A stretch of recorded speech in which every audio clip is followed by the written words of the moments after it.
Now, you might think I'm a bit late doing a review of Game of Thrones because it's 2026 now and the show ended in 2019. But maybe I'm not too late, as we'll see if you stay to the end.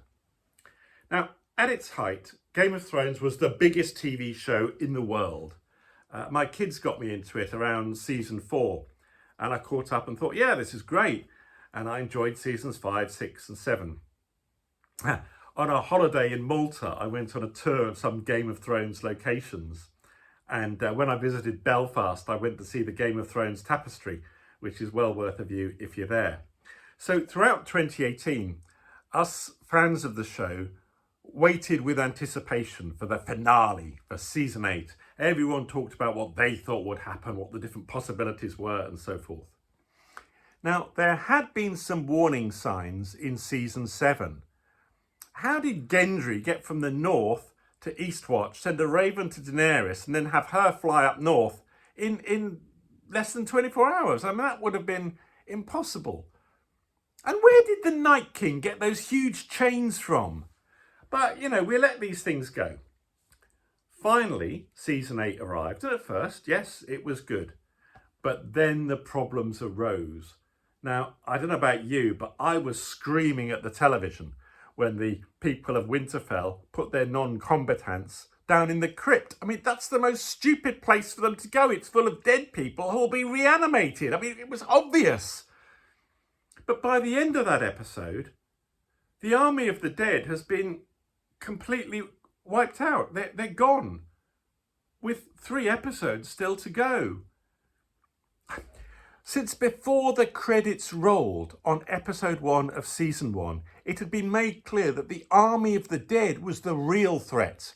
And all the squabbles about who's king of there or lord of this or having war with her is all petty squabbles compared with this real existential threat to everybody that had been building up throughout the seasons. And then suddenly, halfway through season 8, it's just gone. I remember after that asking my son, who do you think is going to end up on the Iron Throne? And he said, I don't care, because the whole central core of the story seemed to have been just dropped. And then Daenerys suddenly goes mad and burns down King's Landing. I mean, we knew she had a dark side, but this? The whole last 3 episodes were a letdown as the story just fizzled out with lots of stupid stuff got in it. Season 8 wasn't even saved by my daughter being in it. Now, she was a student in Belfast at the time and did a few shifts as an extra in Game of Thrones. Here you can see her as a northerner in Winterfell helping Sir Davos serve soup or something. She also spent 2 nights in the Godswood dressed as a White Walker.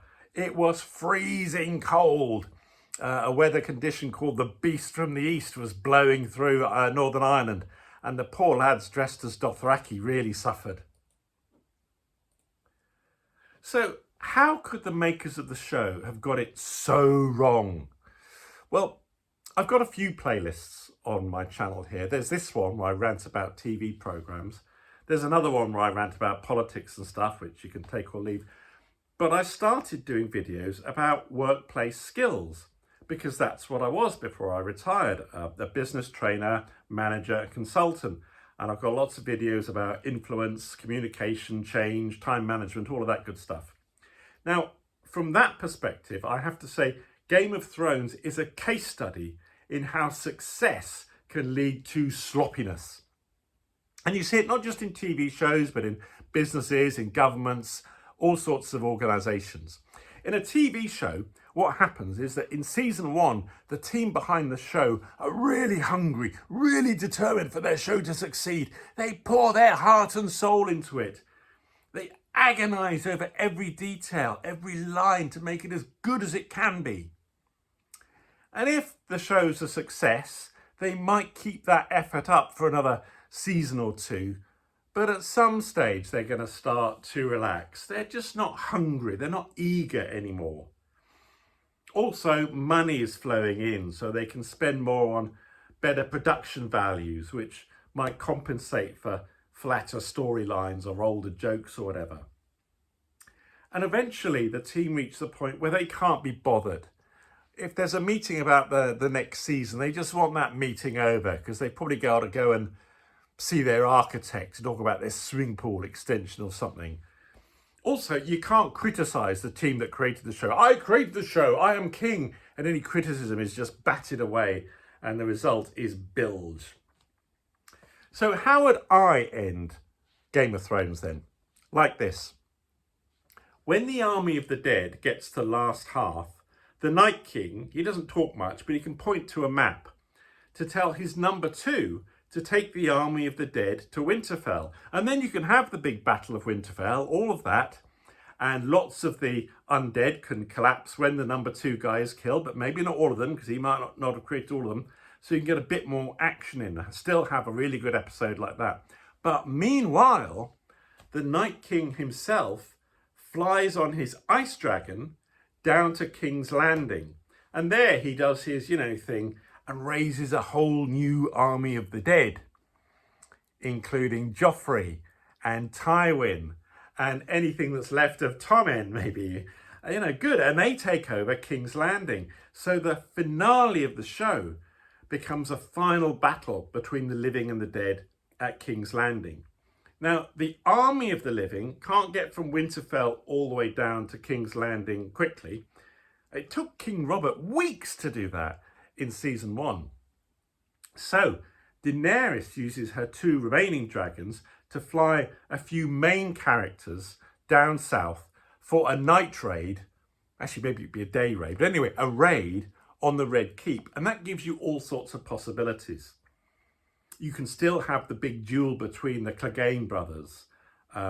Maybe Cersei has been killed and reanimated, and Jaime has to fight her as a White Walker. You can still have Arya finish off the Night King, so you can still have the same climax, but it comes towards the end of the final season, not halfway through. And then you'd need to do a quick wrap up.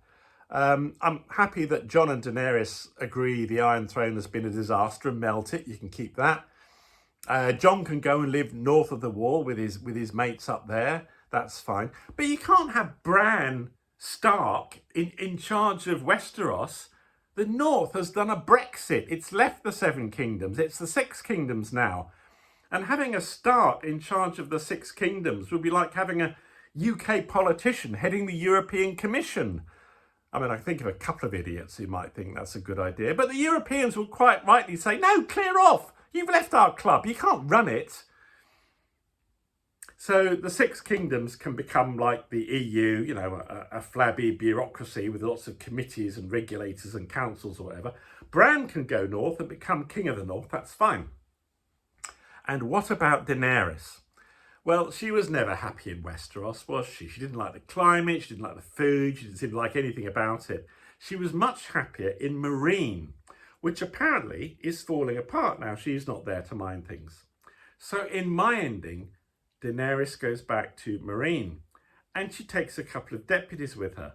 She takes Arya to be her deputy in Yunkai and Brienne of Tarth to be her deputy in Astapor. Now, I think that's much better. And okay, it's too late for the TV show, but the last 2 books have still to come out.